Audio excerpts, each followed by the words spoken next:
આ મિન્ટો ફાઉન્ડેશનના થકી એક વાત કહું, મેં ક્યારેય જાહેર નથી કરી, મારી ગાડીની અંદર નાસ્તો નથી હોતો, મારી ગાડીની અંદર પાણીની બોટલ નથી હોતી, પણ મારી ગાડીની અંદર પાવડો અને કોદાળી રહી છે.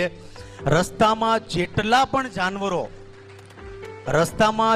પણ જાનવરો મળે છે, રસ્તા પરથી હું હટાવું છું, ખાડો ખોદું છું, એની દફન વિધિ કરું છું. 2009 થી આ કામ કરું છું. અત્યાર સુધી ઓલમોસ્ટ 22,000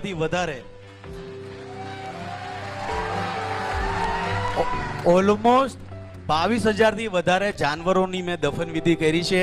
આપણી સમાજમાં ને ખાસ કરીને યંગસ્ટરોમાં એવી માન્યતા છે કે કોઈ વ્યક્તિ કરતો હોય તો, આજની જ વાત કરું, મેં આજે શનિવાર છે અને આજે એક વાંદરો રસ્તા પર 2 દિવસથી મરી ગયો હતો રોડ પર, અને હાલત બહુ ખરાબ થઈ ગઈ હતી. મેં એ વાંદરાને રસ્તા પરથી સાઈડમાં લીધો, ખાડો ખોદ્યો, એને ડાયટો. એ કર્યા પછી એક ભણેલા ગણેલા વ્યક્તિએ